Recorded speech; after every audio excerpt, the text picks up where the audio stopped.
Hello and welcome to the ShrubSMP Season 7. This is Episode 10. Well, that was just me snooping around up at that Fun John's base, and, well, we really didn't see anything out of the ordinary up there. There were definitely Oh, hello there, Mr. Magma Cube, who's going to come smack me over in just a couple seconds during the introduction. Doesn't seem to be moving. Okay, good. Well, anyway, like I said, oh, here he comes. There didn't really seem to be anything unusual up there. There were definitely some crops, but there were carrots, and I haven't seen any carrots yet in the placements around my base. So the mystery continues. I'm kind of going to go ahead and move on. We're going to at least say for the time being that we don't really necessarily suspect anything suspicious up there, or at least as much as we can tell. This Magma Cube is really going to keep following me, isn't it? Well, anyway, for the rest of the activity today, to get started, what I really do plan to do is go back to the starter area, and we are going to, now that we're here in the nether, it's fitting that we're having the intro in the nether, because we have gotten plenty of quartz, finally, and we can start doing redstone. So we're going to go back to the starter area to some of the basic redstone machines that we created there, and upgrade them by making them automatic. So let's head on over there and see what we got to do. Okay, so now that we're back at the starter area, we are going to just work on the basics. We have the bee farm over... Wait a minute. Oh no, what do we have here? There's a new placement, and it's a piece of paper. That must mean it's either marked or... Okay, it's marked. It says, "It's time, venture to the top." Okay, so well, I'm actually... This is the first time I've been back on the server to play and record some things since the 30th, which in the last episode down here into, well, we'll show it real quick. Down here in this area was the last thing. We saw this suspicious wall over here, we looked at it, and there was a message that said something of this bread of dread was placed, said I have 2 weeks notice, and that was on the 16th. So, but since then, we had the nether event just before the end of the month, and it now has since been 2 weeks. And me being back on the server to do my redstone, which we were just about to talk about, and now have found this paper with another suspicious message on it. At least it's not organic. Well, I guess technically speaking, paper is organic. Probably looking into it a little more deeply than is necessary there, but we'll have to think about what this is now. Time to venture to the top. Who knows what that means? I mean, I'm already been to the top of my base, but it can't really mean my area. Maybe it means somewhere else. We'll think about that and come back to it. But like I said, we're over here. It's time to do the redstone. So we're going to just start off with, like I said, topping off what we need to do. The bee farm will start right there behind me. It's going to be a little bit of cramped quarters, but I will explain what we're replacing and how the actual mechanism works. So let's get back there right now. All right, I'm over here inside the structure that I built. We can see just behind me, we got the minecart flying around there and the top of the bee farm. Now, as I go over to the top of the farm, what's been happening ever since is we have these, activated or detector rails that every time it goes over, it activates the redstone and activates the shearing mechanisms below them. So what we're going to do is we're actually going to stop that ride for now, and we're going to take these things off and just place some basic redstone onto the blocks that we already have here to make the signals go automatically by the magic of comparators. Now, going back to the crafter, I already have two in my hotbar, as you see right here, the redstone comparator. To make them, we really needed that nether quartz that we finally got now that we have had access this past weekend to the nether. We've collected all kinds of it, but to show you the crafting recipe, it's just 3 pieces of stone, a nether quartz, and redstone torches. So I do need 3 of these, so we'll go ahead and add that one right there. And this mechanism is actually quite simple. It's just as simple as the rails themselves. It's just a different way to get the redstone to activate. Now, in this case, the minecart's the thing that's being detected. But with these comparators, we're going to compare the state of the beehives, and then from there, once they reach a certain level, based on the number and position of the redstone dust, which we have in our hotbar as well, will activate the shearing mechanism. So once this thing comes around, we got to, well, here, let's go ahead and take these guys down. That cart will come around, we'll take it off its tracks, and then explain the redstone. Where is it? It should be coming around any moment right now, and here it comes. Boop, there it goes. All right, we'll take it off. And, well, like I said, it's tight quarters back there, but if I remember this mechanism right, redstone just basically goes on all the horizontal surfaces, except underneath there, where we have to place these comparators directly behind what they're comparing. And I can't really fit down here. We're going to take out that block. Let's take out all 3 of these for the time being, and be able to kind of hide back here into this space. Now, if we look ahead there, that block that my crosshairs are pointed on is the one directly behind the mechanisms on the other side of the bee farm. That's where we want the comparators to go. And if I get these facing the wrong direction, that's bad news. That means I have to get in there, which all this stuff that I've had set up all this time, I have to break it temporarily and break this temporarily. Okay, this should be able to do it. I have to face this direction. And there we go. So now, as you can see, it lit up because the redstone power that's coming from the beehive is sufficient already. That means it's already full to activate this, which will then pass redstone signal into the rest of the system. But we have to get it all set up first. So let's quick get these things out of the way. Hop those things right on. They're all full, of course, because this thing's been sitting here waiting for me to come over and put redstone on it, I guess. Now, can I remember where these things went? 3 main blocks there, 3 half blocks on top of those, and the redstone. So cover everything in redstone, including behind the comparators. Yep, and there. And I think I have heard some action already. Let's see, we got shears in all of them. Oh, yep, I just heard the shear go. All right, so that means that it's working. Well, that's just an easy first edition for redstone. Why this one hasn't gone, I'm not 100% sure. Did I click it in subtract mode by accident? I think I did. So I have to unclick it. There we go. And unpower it. I think it's still not full. I think that's the problem. All right, well, we'll double check that, make sure it works for a little bit, and come back to it. But like I said, that was an easy one. We kind of already had it pre-set up. All we had to do was just make a couple, swap out a few components, and we're good to go.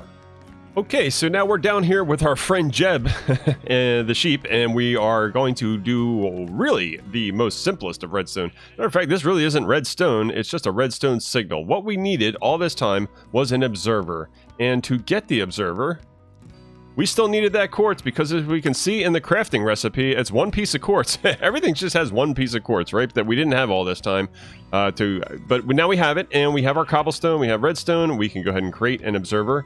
And all we have to do is just place it in the right spot. The right spot for it is directly underneath, or in line with the block that this sheep is going to be eating. And every time it eats the block, it's going to trigger this observer, which will then trigger the dispenser that we already have back there.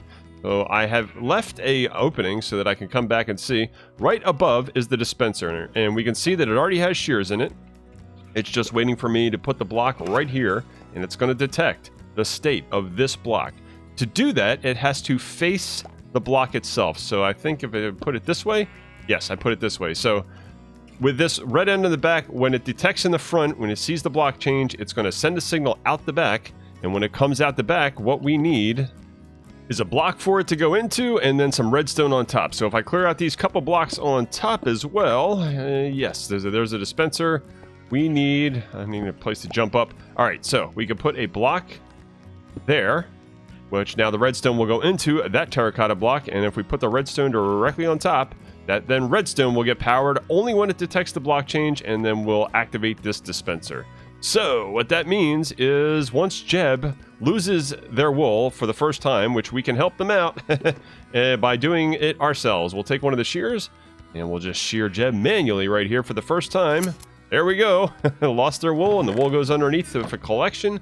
And once Jeb eats, we'll see the action happen. It will automatically fire, and they will quickly lose their wool once again. So I'll stand here for a few minutes and come back just in time for when it happens, because I don't know how long this is going to take.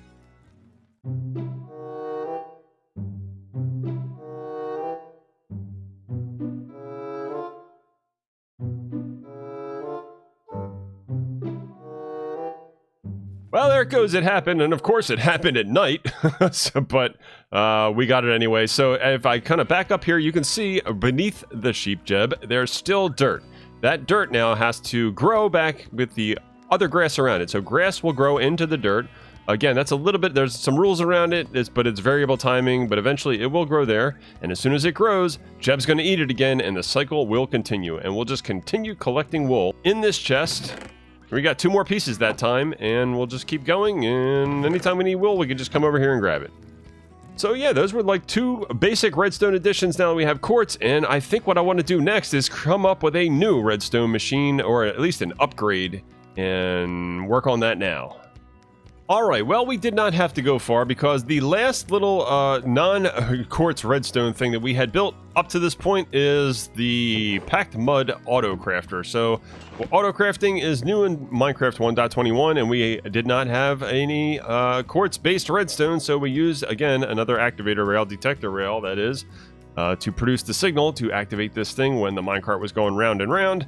Now we're going to go ahead and tear this all down, or at least part of it, and replace all of this with some basic redstone. Now, there is a pretty decent number, a wide variety, and all kind of different ways to do auto crafting. I'm going to start this adjustment with one of the more simple concepts, and that's just using the comparators that we now have, now that we've had access to quartz again.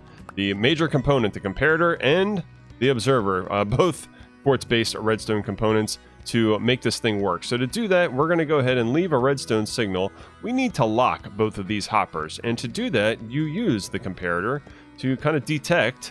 We stick one behind each of the hoppers, that if there's an item in, and you can see this one's on and this one's off. That's because there's items in this hopper and there's no items just yet in this hopper. We're going to put some wheat in there shortly. But let's see, we need to now produce the signal outwards and connect them together so that they're kind of linked and detect when this thing's ready to go, and it'll fire it. To do that, we want to go ahead and place an observer in the opposite direction. We want to observe. Why are these connected? I don't want that disconnected. That's because I don't have a block here. There we go. Yes, that's much better. All right, so what I want is to observe just like this. No, that's not right either. We have to get down on the lower level. And there it is. Okay, so we want to observe a redstone little kind of string that's kind of right here, which, well, that's feeding into this. To make that make a look a little better, we have to go ahead and get the redstone torch. There we go. All right, this is what we're looking for. So now, what's really happening here is as a redstone signal is going to this block, it's kind of turning the polarity on the torch, which then changes the state of the redstone. This one's actually powered because of the opposite situation over here, and they both kind of tell this piece of redstone whether or not to get detected by the observer, which then will pass a signal to the crafter and make the crafter work. So now to get this thing where it needs to be to work, we have to add a little bit more redstone. We're going to go ahead and throw a block on top of this thing with the repeater in a 4-tick position right there. I think that's going to do it now. The should be primed and ready to go. Let's try adding some wheat. Do I have the wheat? It is somewhere over here. I only have 62 pieces. We're going to have to grow some more, but in the meantime, let's go ahead and stick it into the crafter. And this is not going to work because I need even more wheat. The issue here is when these are empty, like this one still is, it stays locked. I have to actually have more than full wheat. Let's go ahead and simulate it. Let's try to put some in there. There it goes. All right, now we can see the clock is firing. I knew I'd be able to do it, and which means it's quickly producing packed mud. We can go around to the front. Check it out there. There it is, filling up really fast too. Very cool. But what makes this different compared to the way we had it before, and again, it's just pretty much a basic setup. As soon as that runs out, we can see it stopped firing because, again, it's run out, it's locked. The other side is still full, so it's powered, but as a whole system, it's not running at all, which is exactly what you want when it's empty. You don't want to go ahead and run it for no reason.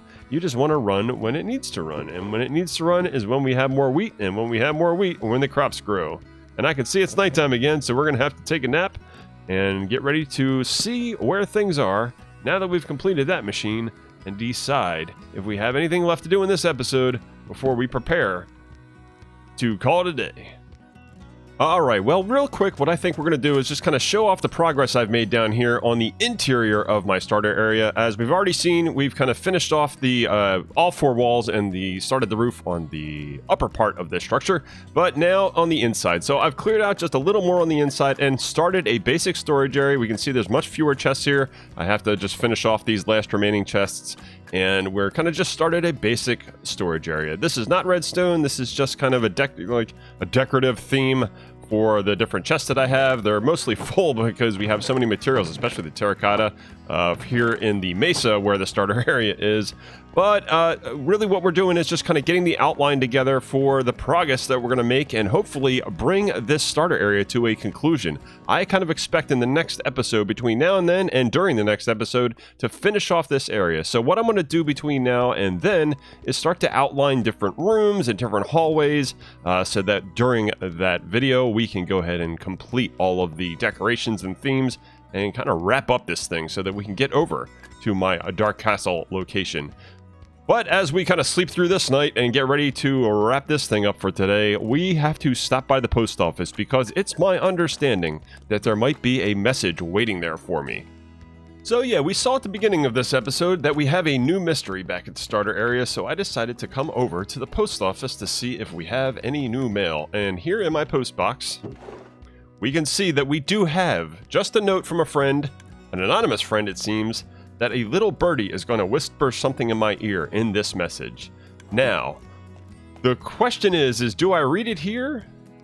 Or do I hold it on as a cliffhanger for next time? Well, I have already read what's in this book, and I kind of know exactly what's happening. And I think the move here is to kind of hold on at least till the next episode. Not because I want to give a major cliffhanger, but because it's a very direct message that has some information that may reveal exactly what's been going on over at my base. So I want to kind of see what happens between now and next time, and also give me a chance to see if I can figure out, based on those clues and what's happening over there and the items, to see if I can really figure out where this all leads. But in the meantime, I think that's going to be all for today. I want to thank you so much for watching, and we will see you in the next episode.